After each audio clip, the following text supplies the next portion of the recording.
A one-night stand gone wrong. What started as a reckless escape turned into a dangerous obsession Emma never saw coming. Emma Green swore she'd never lose control until one reckless night, one forbidden encounter shattered her vow. She wanted to erase the memory of betrayal, but instead, she woke up in the arms of her family's biggest rival, Robert Erickson. You're awake. Mr. Erickson. After everything we did last night, you still think we aren't on a first-name basis.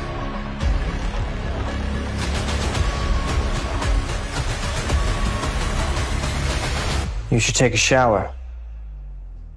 The water pressure's excellent. No thanks. I need to leave. She tried to piece her frivolous night at bar last night from whatever her memory served. Emma couldn't believe what she'd pushed herself into in a fit of anger.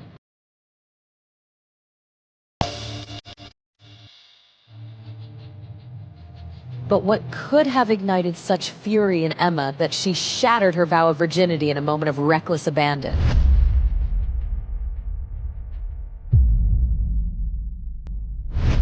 Emma, are you all right? What are you doing walking around in this neighborhood? Like either of you care. Please, Kristen, save me from the nice girl next door talk. I'm sorry. Okay, it's my fault. I'm the one that seduced Ted. If you want to blame anyone, blame me.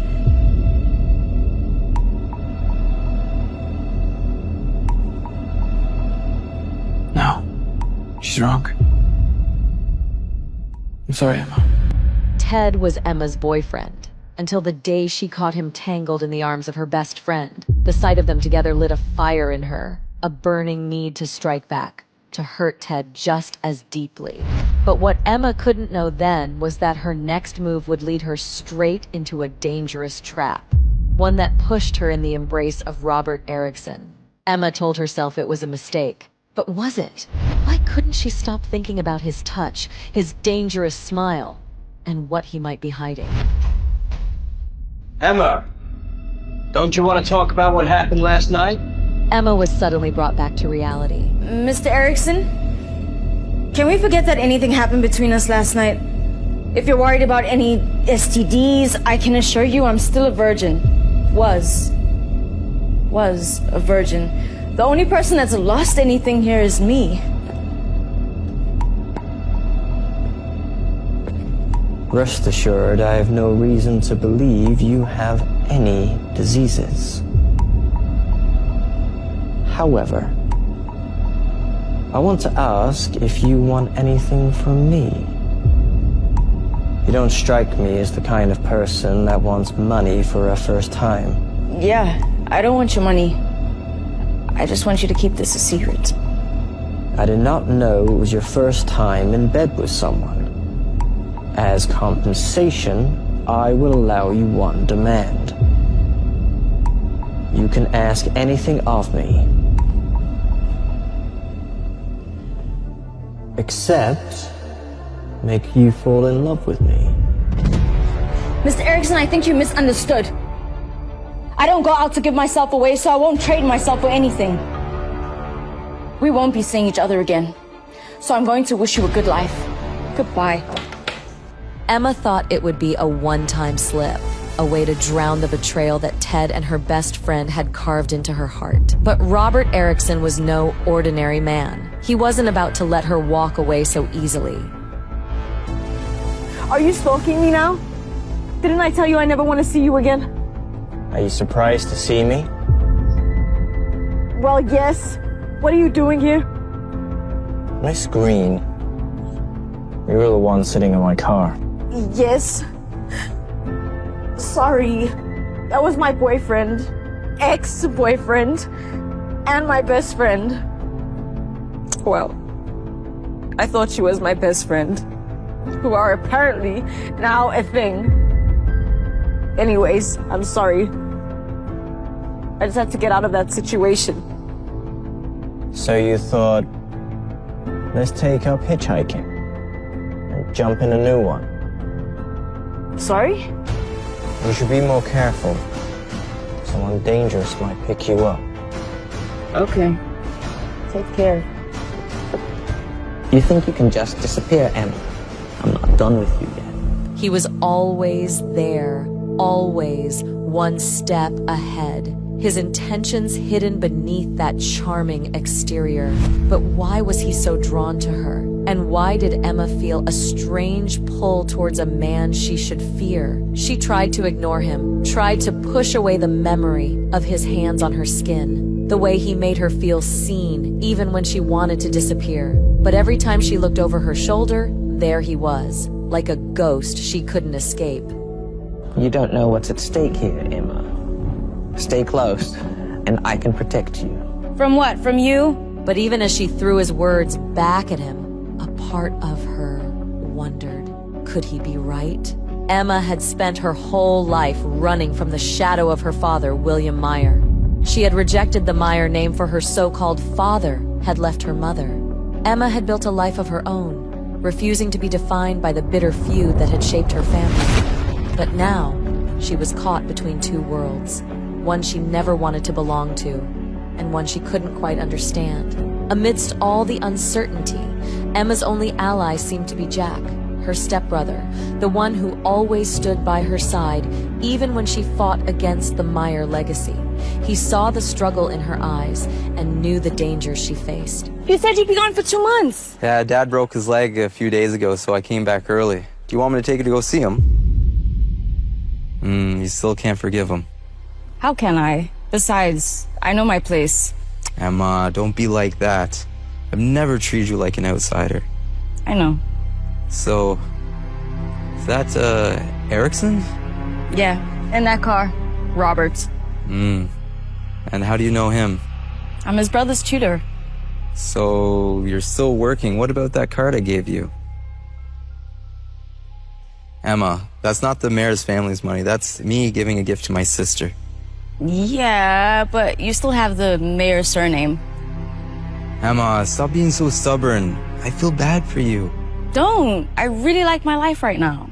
Well, at least promise me you'll stay away from Robert Erickson. He's very dangerous. I know, I'm not stupid. Brother, I'm running late. I really have to go. All right. Let me take you out for dinner tonight. I'll pick you up. Send me the address. I'll see you later. Okay.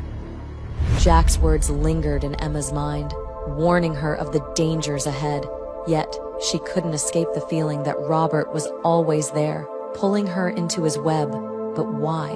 What was he after? And why did he refuse to let her go? The rivalry between the Meyers and the Ericksons went deeper than Emma could ever imagine. Layers of betrayal and power struggles that had turned her father into a cold, calculating man. And now, Emma found herself caught in the middle of a war she didn't ask to fight. You may have chosen to share my bed, but don't forget, your primary role is still as my brother's tutor. Keep your priorities straight.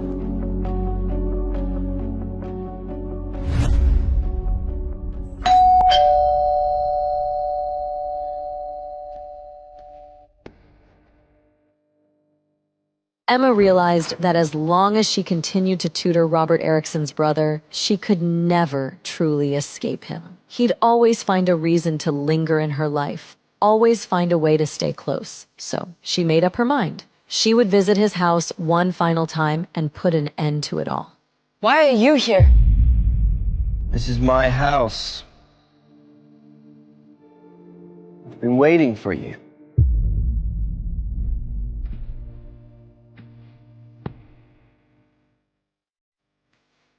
Waiting for me? I told you I was handing in my resignation. Well then, I should ask you, why are you here? Wouldn't a call or an email suffice?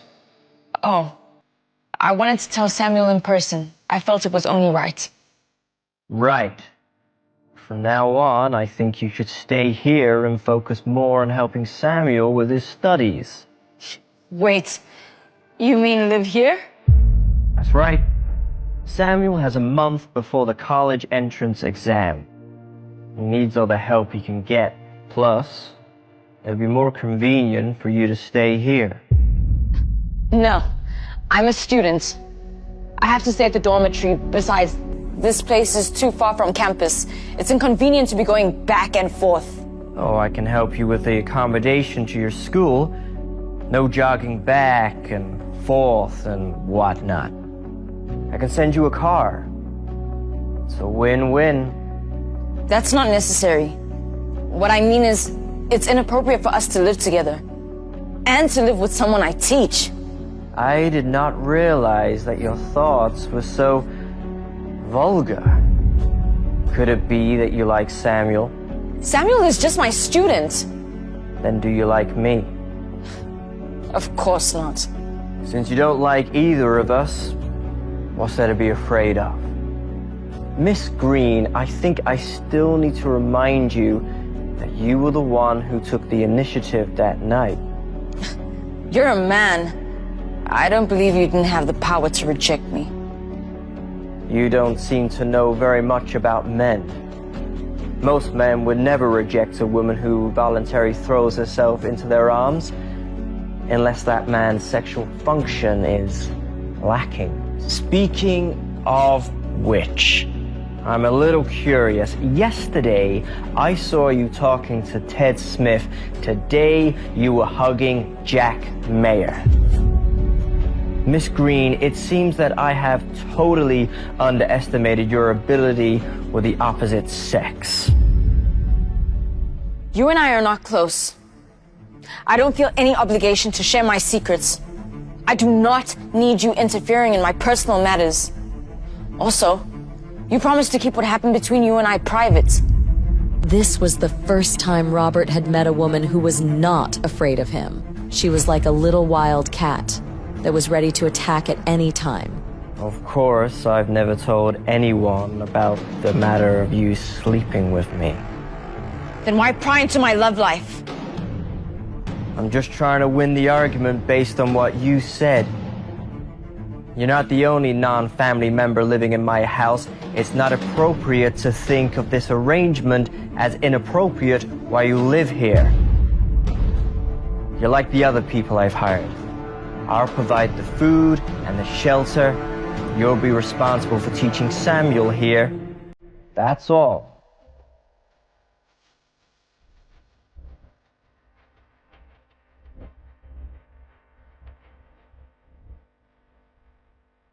Miss Green's living arrangements have been negotiated. You can begin your lessons. Emma was speechless. Who did he negotiate with? It was him who made the decision. However, if she really thought about it, this could also be a good idea. She had planned on moving out of the dormitory anyway. It would get her away from Kristen for good. She could use the next month to find a new house to live in. Well, at least promise me you'll stay away from Robert Erickson. He's very dangerous. Jack's warning echoed relentlessly in Emma's mind. She had been wary of Robert from the very start, sensing the shadows that surrounded him. Yet, in this moment, turning to him felt like the only option she had left. She couldn't bring herself to ask Jack for help. Her pride wouldn't allow it. And despite all of Robert's mysterious ways, he had never truly hurt her. Not yet.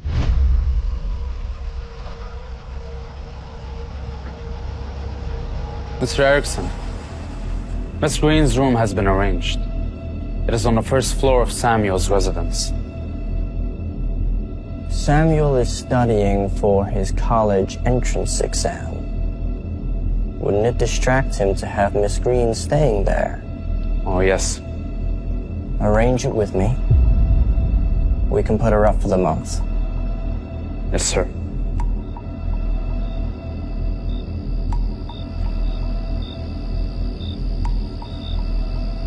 Another one bites the dust.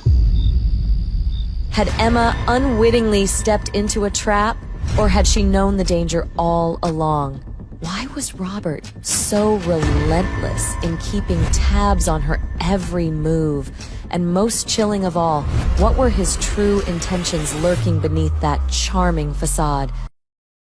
To listen to the full audio series, install the Pocket FM app now.